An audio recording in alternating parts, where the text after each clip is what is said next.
yang mulai memfasilitasi, dari mulai dari membangun, yang memberikan uang, yang memberikan ide, yang bantu dengan tenaga, semuanya dapat pahala dari Allah Subhanahu wa Ta'ala. Jadi tugas kita sekarang ini batas kemampuan kita saja. Jadi nggak mesti dengan uang, ya.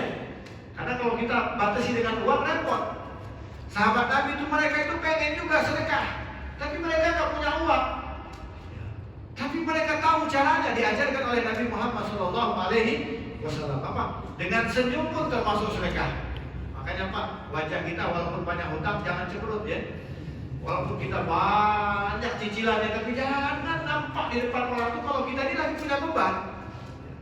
Berapapun beban yang ada pada diri kita, jangan tampakkan kepada orang lain. Buat mereka bahagia, itu ibadah. Walau kita susah, walau kita lagi pelit, walau kita lagi penat, walau kita lagi gak enak nih, problem datang terus. Kalau balik ke rumah langsung kusut wajahnya, ya. Rambutnya nggak kesisir lagi, udah nggak kurus semua. Yang pakai peci-pecinya miring-miring mungkin, ya. Tapi jangan tampakkan. Itu urusan pribadi kita. Di hadapan manusia kita tampakkan bahwasanya tidak ada problem yang ada. Sebab apa? Dengan begitu orang akan senang, orang akan mencontoh, orang akan menjadi bahagia dengan keberadaan kita, dan itu ada nilai pahala dari Allah Subhanahu. Jadi banyak sekali cara kita untuk bisa mendapatkan pahala dari Allah. Dengan cara lain, yaitu tidak dengan cara lain, tetapi dengan cara apa yang sudah diajarkan oleh Nabi Muhammad SAW. Maka dari itu teruslah kita berjuang hindari dua perkara ini, ya. Apalagi kita dengan cara mengikuti apa yang sudah diajarkan oleh Nabi Muhammad SAW, karena semuanya sudah dipraktikkan oleh Nabi Muhammad SAW. Makanya penting, Pak, kita belajar sejarah, khususnya sejarah Nabi Muhammad SAW. Maka terus kita belajar.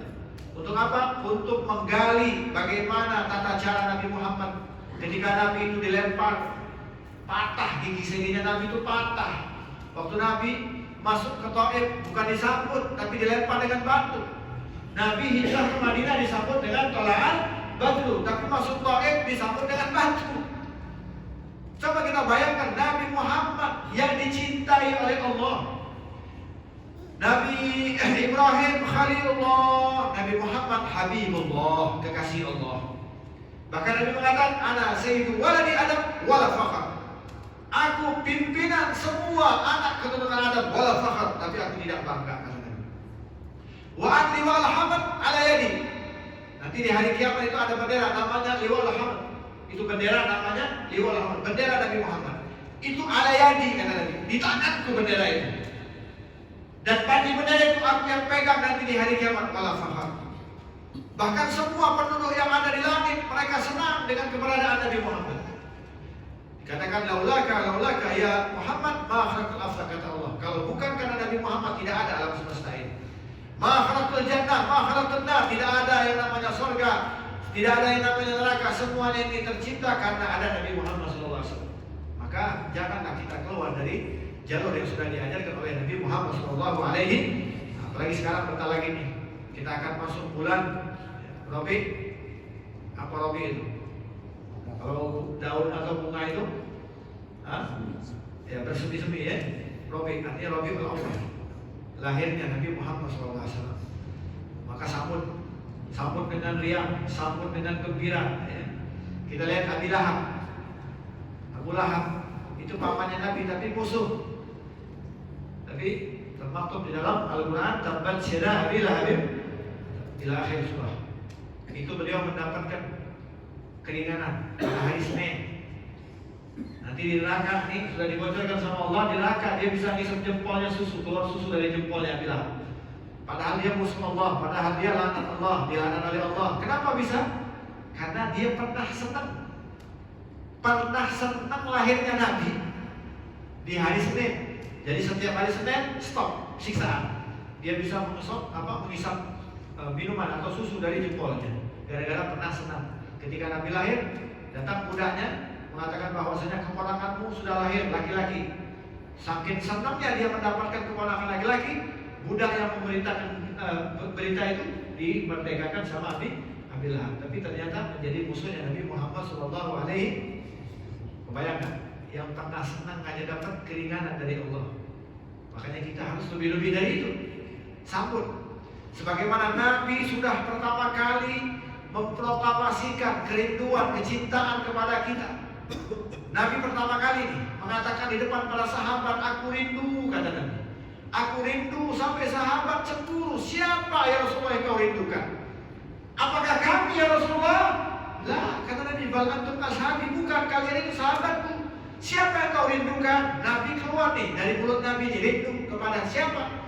Maka Nabi mengatakan, aku rindu kepada umatku yang hidup di akhir zaman, yang tidak pernah berjumpa kepadaku, tetapi mereka beriman kepadaku. Aku rindu. Berarti kita ini dirindukan oleh Nabi Muhammad. Pertanyaannya, sudah seberapa dalam kerinduan kita kepada Nabi Muhammad SAW? Maka siapkan dari sekarang. Ya, kita lagi masuk bulan Maulid, bulan lahirnya Nabi Muhammad. Yang ada kegiatan silakan buka kegiatan, yang ada kajian silakan buka kajian.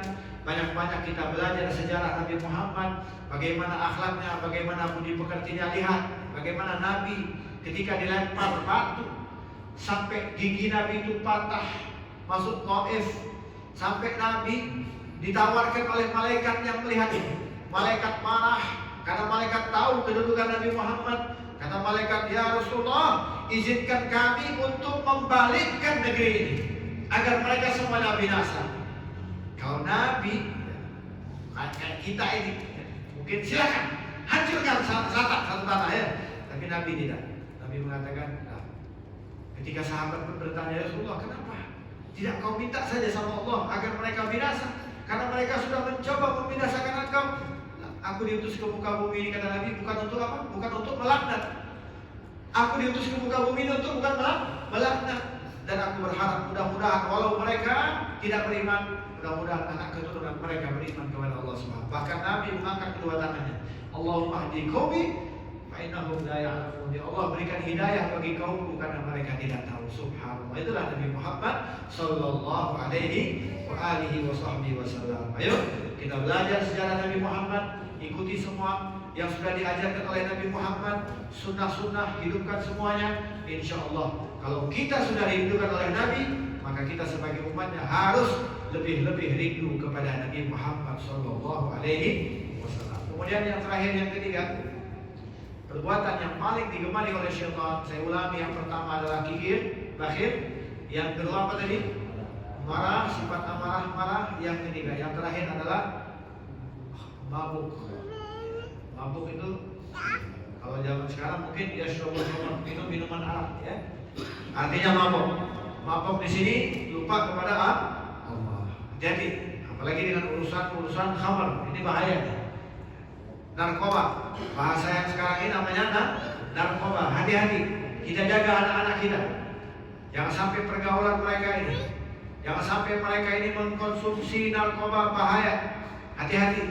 Dan juga jangan sampai masuk dari mulut kita ini sesuatu yang bisa membuat kita mabuk. Sebab apa? Ini perbuatan yang paling disenangi oleh syaitan. Contoh, orang yang mabuk ini, amal ibadahnya mardud, ditolak oleh Allah.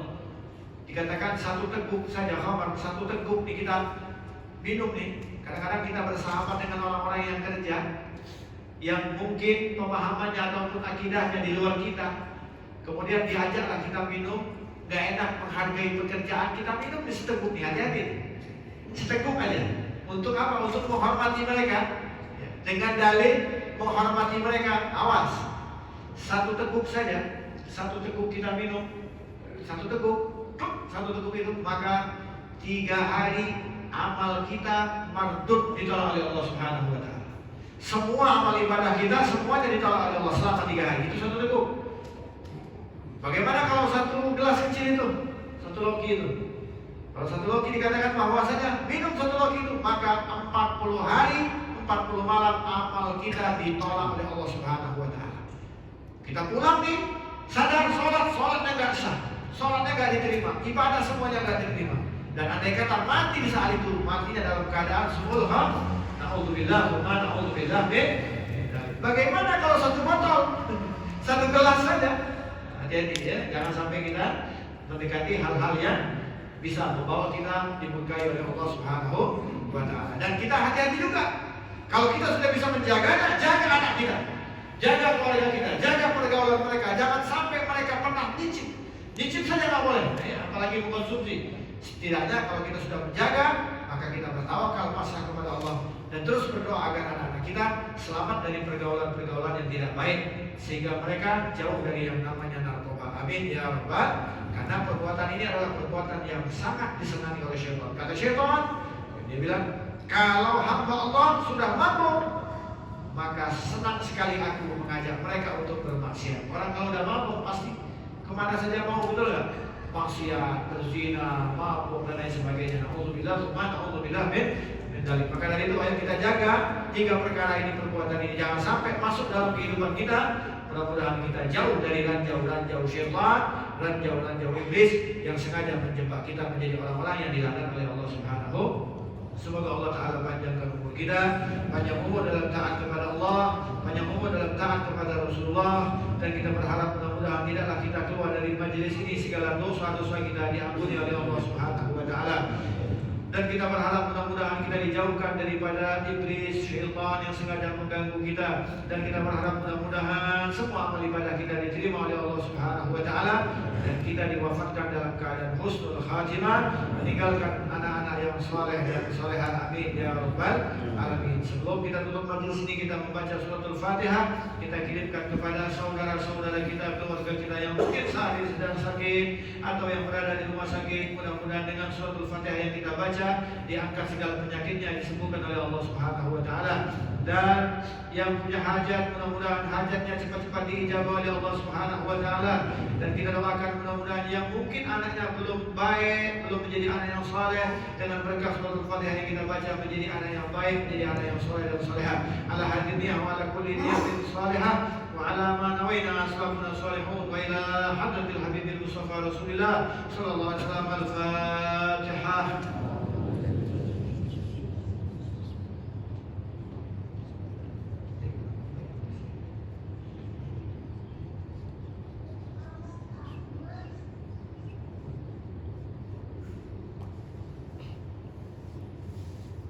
Bismillahirrahmanirrahim. Allahumma bihaqqil Fatihah wa sirril Fatihah wa karamatil Fatihah iftah lana babal khair, iftah lana babal khair waj'alna min al-khair ya man wafaqa al-khair wa a'lam alayh wa fiqna lil-khair wa a'in alayh. Allahumma salli ala sayyidina Muhammadin tibil qulub wa dawaiha wa 'abdil abdan shifaiha wa dalil al-absar wa dayha wa ala alihi wa sallam. Tahassana bidal jati wal jabal wa atasna bi rabbil mulki wal malakut wa tawakkalna ala hayy alladhi la yamut. اصرف عنا العذاب والبلاء والوباء والغلاء واشغل اعدائك على كل شيء قدير. اصرف عنا العذاب والبلاء والوباء والغلاء واشغل اعدائك على كل شيء قدير. اصرف عنا العذاب والبلاء والوباء والغلاء واشغل اعدائك على كل شيء قدير. دعوهم يا سبحانك اللهم تحيتهم يا سلام واخر دعواهم ان الحمد لله رب العالمين. تقبل الله منكم منا ومنكم تقبل يا كريم والحمد لله رب. Alhamdulillah, mudah-mudahan apa yang disampaikan bermanfaat, khususnya buat diri saya dan umumnya buat semua yang hadir. Mudah-mudahan tidaklah kita keluar dari majelis ini kita menjadi orang yang baik di hadapan Allah. Amin ya rabbal alamin. Wabillahi taufiq wal hidayah. Wassalamualaikum warahmatullahi wabarakatuh.